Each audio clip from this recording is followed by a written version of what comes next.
अल्लाहु अल्लाहु अल्लाहु अल्लाह करीम। अम्मा बाद फ़अऊज़ु बिल्लाहि मिनश शैतानिर रजीम। बिस्मिल्लाहिर रहमानिर रहीम। वक़ाल अल्लाहु तबारक व तआला फ़ी कलामिहिल मजीद, इन्नल्लज़ीना युहिब्बूना अन तशिय्यल फ़ाहिशतु फ़िल्लज़ीना आमनू लहुम अज़ाबुन अलीमुन फ़िद दुनिया वल आखिरह वल्लाहु यअलमु व अंतुम ला तअलमून। सदक़ल्लाहुल अज़ीम। इस्लामाबाद के अंदर कुछ ख़वातीन ने NGOs की सरपरस्ती में एक मुज़ाहिरा किया और उस मुज़ाहिरे का मकसूद ये था कि ख़वातीन को आज़ादी दी जाए, और आज़ादी भी ऐसी कि ना निकाह करने की उनको सख्ती की जाए और ना ही उनको इस्लामी लिबास और तहजीब को अपनाने की सख्ती की जाए। लिबास से भी आज़ाद हों, शादी से भी आज़ाद हों, हया से भी आज़ाद हों और इस्लामी तमाम कल्चर को पसे पुश डाल दें। और इसमें उनकी सरपरस्ती वो तबका कर रहा था जिसको ना कुरान से मोहब्बत है, ना आक़ाए दो आलम सल्लल्लाहु अलैहि वसल्लम की ज़िंदगी से मोहब्बत है, और ना वो इस्लाम के नाम को पसंद करता है। लेकिन पाकिस्तान के मुसलमान तबका, जिसमें खाली मुसलमान नहीं बल्कि बेशुमार दूसरे मज़ाहिब के लोग भी इस चीज को सख्ती से रद्द कर रहे हैं। हर मजहब के अंदर निकाह भी है मौजूद और अदब आदाब और हया भी मौजूद है। खाली मुसलमान के अंदर हया नहीं बल्कि ईसाई मजहब, हिंदू मजहब हो या कोई भी यहूदी मजहब हो, हर मजहब के अंदर कुछ कायदे हैं, कुछ पाबंदियां हैं। लेकिन ये वो तबका था जो तमाम मजाहिब से नाआशना बनकर इस्लाम के खिलाफ मैदान में उतर आया और इसने इस्लाम के हुदूद, जो इस्लाम की हुदूद हैं, उनको चैलेंज करना शुरू कर दिया। अगर आप तारीख़ इंसानी का मुताला करें तो आपको पता चलेगा कि रसूलुल्लाह सल्लल्लाहु अलैहि वसल्लम से पहले औरत की कोई इज्जत नहीं थी। अगर किसरा ईरान के दरबार और मुल्क के अंदर देखा जाए तो औरत एक बिकी हुई चीज थी जिसे चंद लोग खरीदते थे और थोड़े अरसे के बाद आगे बेच देते थे। और रूम के अंदर औरत को खरीदो फरोख्त के साथ किस तरह कैद कर दिया जाता था और उसको बाजार के अंदर एक शो पीस की शक्ल में रख दिया जाता था और औरत की कोई हैसियत नहीं थी। अरब के अंदर औरत को इतना हकीर समझा जाता था कि औरत पैदा होते ही बच्ची को जिंदा जमीन में दफन कर दिया जाता था। हिंदू मजहब के अंदर, बरे सगीर के अंदर औरत को नहस समझा जाता था। अगर उसका खामद फौत हो जाता तो औरत को खामद के साथ जमीन में जिंदा दफन या जला दिया जाता था। अगर नपाकी के अयाम आते थे तो औरत को किसी गंदे कमरे के अंदर कैद करके फेंक दिया जाता था और जानवरों की तरह उसको खाना पीना दिया जाता था। और उनका अकीदा और नजरिया यह था कि औरत इन दिनों के अंदर जानवर से भी बदतर है। लेकिन अल्लाह रब्बुल इज्जत ने औरत को इज्जत देनी थी। मोहम्मद अरबी सल्लल्लाहु अलैहि वसल्लम को अरब की धरती पे नबी बनाकर मबऊस किया। हुजूर अक़दस सल्लल्लाहु अलैहि वसल्लम ने खुद अपनी बेटियों की तरबियत करके, अल्लाह ने हमारे नबी को 4 बेटियां अता की। आपने अपनी बेटियों की तरबियत की, अपनी बेटियों को लाड किया, प्यार किया, यहां तक कि आप सल्लल्लाहु अलैहि वसल्लम जब हालत नमाज में होते थे तो आपकी सजदे की हालत में आपकी बेटी की बेटी उमामा रजी अल्लाह ताला अन्हा आपके कंधों पे सवार हो जाती थी, आप सल्लल्लाहु अलैहि वसल्लम उस वक्त तक सजदे से उठते नहीं थे जब तक सैयदा उमामा बिनते ज़ैनब रजी अल्लाह ताला अन्हा खुद आपके कंधों से नीचे ना उतर जाती। अरब के लोग हैरान होते थे, क्या बेटियों को इतनी हैसियत है कि दो जहां के सरदार मोहम्मद अरबी सल्लल्लाहु अलैहि वसल्लम उस वक्त तक सजदा तूल कर देते हैं जब तक दो आलम के सरदार के कंधों से उमामा बिनते ज़ैनब उतर न जाए। तो आप सल्लल्लाहु अलैहि वसल्लम ने जब आपकी बेटी फातिमा आया करती थी तो आप मोहब्बत में खड़े हो जाया करते थे और उनका इस्तकबाल किया करते थे। आप सल्लल्लाहु अलैहि वसल्लम ने आखिरी लम्हों में इरशाद फरमाया, जो इंसान दो बेटियों को पाल पोस कर दीनी माहौल देकर शादी करके रुखसत करेगा, मैं मोहम्मद और वो जन्नत में यूं साथ होंगे। कहा तईनी फिल जन्ना, यूं आपने दो उंगलियां करके बताया कि मुझ में और उसमें कोई दूरी नहीं होगी जन्नत में। आप सल्लल्लाहु अलैहि वसल्लम ने फरमाया कि सबसे बेहतरीन इंसान वो है, खैरुकुम व खैरुकुम लि अहली, तुम में सबसे बेहतरीन वो है जो अपने घर वालों के साथ, बीवी बच्चों के साथ, मां के साथ, बहन के साथ बेहतर है। इस्लाम ने औरत को इज्जत दी।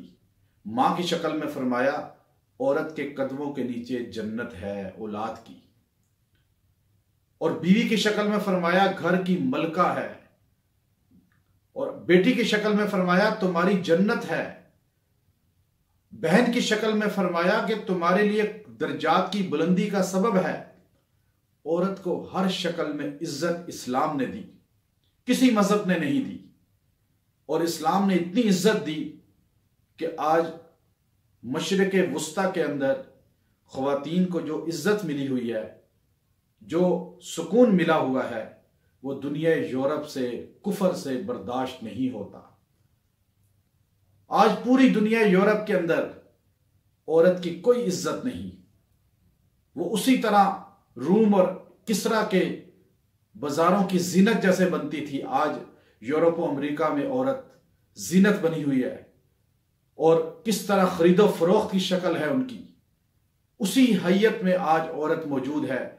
और ये जो कुफर है वो चाहता ये है इस्लाम से वो पर्दा, वो हया छीन ले, मुसलमानों की औरतों से वो एहतराम, वो हया छीन ले, ताकि ये भी आवारा होकर उन औरतों की सफ में आ जाएं। हालांकि कुरान पाक का मुताला करिए, अल्लाह का कुरान सूरह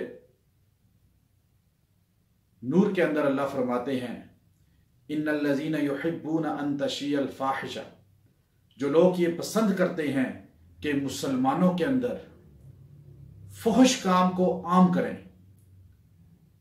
फहाशी को आम करें, आजादी को आम करें, फिल्लज़ीना आमनू, ईमान वालों के अंदर मुसलमानों को गुमराह करें, मुसलमानों के मर्दों को, औरतों को आजादी की तरफ लाएं, फहाशी की तरफ लाएं। एक बंदा खुद आवारा है, एक बंदा खुद बेपर्दगी में गुजार रहा है जिंदगी, एक बंदा खुद अल्लाह रसूल का नाफरमान है, वो तो अल्लाह और रसूल का नाफरमान है, उसका ताल्लुक अल्लाह और रसूल के साथ है।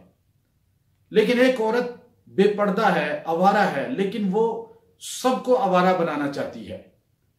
वो खुद दीन से बिल्कुल बेजार है, वो सबको बेजार बनाना चाहती है, फहाशी को आम करना चाहती है। ये मर्द और औरत, अल्लाह रब्बुल इज्जत फरमाते हैं, लहुम अजाबुन अलीम, इनके लिए दर्दनाक अजाब है, फिर दुनिया वल आखिरा, दुनिया में भी आखिरत में भी इनको सख्त सजा मिलेगी। वो सजा कैसे मिलेगी? दुनिया में बीमारी की शक्ल में भी आ सकती है, अल्लाह ताला नुकसान भी कोई कर सकते हैं, आफत भी भेज सकते हैं, लेकिन आखिरत की सजा इनकी मुसल्लमा है। दूसरी जगह फरमाया अल्लाह के रसूल सल्लल्लाहु अलैहि वसल्लम ने कि जिस वक्त तुम में से हया निकल जाए फिर जो मर्जी करो। रोड पे कैसे प्ले कार्ड लेकर लड़कियां रोड पे खड़ी हैं, ऐसे बेहुदा जुमले उस पे लिखे हुए हैं कि कोई टीवी चैनल बता नहीं सकता शर्म की वजह से। सोशल मीडिया पे आप देख रहे हैं कैसे औरतें, नौजवान लड़कियां खड़ी हैं और किस तरह आवारगी के अल्फाज लिखे हुए हैं। ये हया जब निकल जाए तो अल्लाह के पैगंबर ने फरमाया फिर जो मर्जी करो, तुम में जानवर में कोई फर्क नहीं है। फिर हया ही असल चीज है, औरत का जेवर है हया, जेवर औरत का हया है। अल हया शुअबतुम मिनल ईमान, आका अलैहिस्सलाम ने फरमाया ईमान का शोबा है। ज़माने जाहिलियत के अंदर औरत शहवत और जीनत की चीज समझा जाता था, उसकी कोई हैसियत नहीं थी। कुरान पाक ने आकर औरत को मकाम देकर फरमाया अस्हाब रसूल सल्लल्लाहु अलैहि वसल्लम और अज़वाज मुतहरात के लिए कि वक़रना फी बुयूतिकुन्ना वला तबर्रजना तबर्रुजल जाहिलियतिल ऊला, मेरे नबी इन औरतों से कह दीजिए ज़माने जाहिलियत की तरह बनाओ संगार करके बाजारों में मत फिरें, बाजारों में मत फिरें। ये आजाद औरत की निशानी नहीं है, ये बाजारी औरत की निशानी है। क्योंकि ज़माने जाहिलियत में जो बिकने वाली औरत होती थी वो बनाओ श्रृंगार करके मार्केटों में बाजारों में जाती थी, उसकी बोली लगती थी, लोग उसको देखते थे। अल्लाह रब्बुल इज्जत ने फरमाया वकरना, अपने आप को बांधे रखो घर में, फी बुयूतिकुन्ना, अपने घरों में बंद रहो, ज़माने जाहिलियत की तरह मत निकलो। फिर फरमाया या अय्युहन नबी कुल लिअज़वाजिका व बनातिका व निसाइल मुमिनीन युदनीना अलैहिन्ना मिन जलाबीबिहिन, मेरे नबी अपनी बेटियों से बीवियों से कह दो जब बाहर निकलें तो अपने आप को ढांप लिया करें, पर्दा कर लिया करें। अल्लाह अपने नबी की बीवी को कह रहा है, बेटी को कह रहा है, और उम्मत की जो मोमिनीन की औरतें हैं, मुसलमानों की औरतें, उनसे भी कह दो। अल्लाह अपने नबी की बीवी और बेटी को कहकर बता रहा है कि जब नबी की बीवी को पर्दा लाजिम है, नबी की बेटी के लिए पर्दा लाजिम है, तो उम्मत की वो औरत जो 1400 साल बाद आएगी वो रोड पे निकल कर कहे कि मुझे पर्दे की जरूरत नहीं, क्या वो सैयदा फातिमा से भी ज्यादा हैसियत रखती है? क्या वो सैयदा खदीजा से भी ज्यादा हैसियत रखती है? अल्लाह रब्बुल इज्जत ने फरमाया वक़ुल लिल मुमिनाति यग़ज़ुज़्न मिन अब्सारिहिन्ना व यहफ़ज़्न फ़ुरूजहुन्ना वला युब्दीन ज़ीनतहुन्ना, इन औरतों से कह दो मोमिनीन की कि अपनी नजरों को झुका के चला करें, अपनी शर्मगाहों की हिफाजत किया करें और अपनी जीनत की चीजें लोगों पे जाहिर ना करें, पर्दे में रहें। फिर कुछ रिश्ते आगे बताए जिनसे पर्दा फर्ज नहीं है, बाकी रोड पे निकलना और बेपर्दगी के हालत में निकलना कुरान पाक ने सख्ती से मना फरमाया, हराम करार दिया। दो जहां के सरदार मोहम्मद रसूलुल्लाह सल्लल्लाहु अलैहि वसल्लम की बेटी सैयदा फातिमा का इंतकाल का वक्त आया। वो फातिमा हजूर अक़दस सल्लल्लाहु अलैहि वसल्लम ने सहाबा की मजलिस में पूछा, बताओ बेहतरीन औरत कौन सी है, बेहतरीन औरत दुनिया की कौन सी है, सबसे बेहतरीन? किसी सहाबी ने कहा तहज्जुद गुजार, किसी ने कहा खामद की खिदमत करने वाली, किसी ने कहा वक्त पर बच्चों को खाना देने वाली, किसी ने कहा बच्चों की परवरिश करने वाली, किसी ने कहा घर की सफाई करने वाली, साफ सुथरा घर रखने वाली। सैयदना अली रजी अल्लाह तआला अन्हु शेर खुदा खामोशी से उठ के घर चले गए। सैयदा कायनात फातिमातुज़ ज़हरा से पूछा, बताओ बेहतरीन औरत दुनिया की कौन सी है? सैयदा ने जवाब दिया, हैदर करार शेर खुदा अली उल मुर्तज़ा बारगाह रिसालत में आकर बैठ गए। जब आपकी बारी आई आपने खड़े होकर फरमाया, या नबी अल्लाह ला यरर रजुल वला यरल लज़ीना, बेहतरीन औरत वो है दुनिया की, ना उसको कोई मर्द देखे ना वो किसी नामहरम मर्द को देखे। हजूर अलैहिस्सलाम ने फरमाया, अली सच बताओ ये जवाब कहाँ से मिला तुम्हें? हैदर कर्रार ने फरमाया, या रसूल अल्लाह, आपकी बेटी फातिमा ने यह जवाब सिखाया।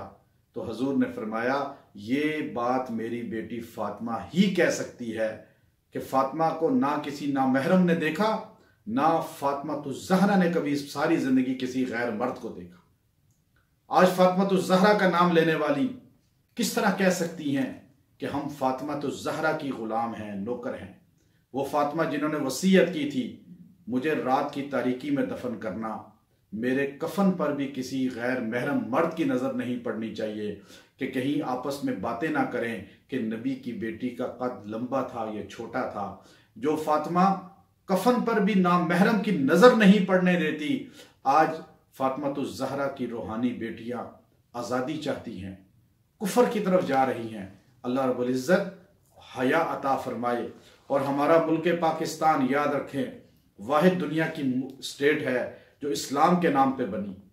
इस मुल्क का आइन इस्लामी है, इस मुल्क का कानून हनफी है, हनफीउल मज़हब ये मुल्क है, इस्लामी स्टेट है, कुरान और सुन्नत यहाँ के कवानीन हैं।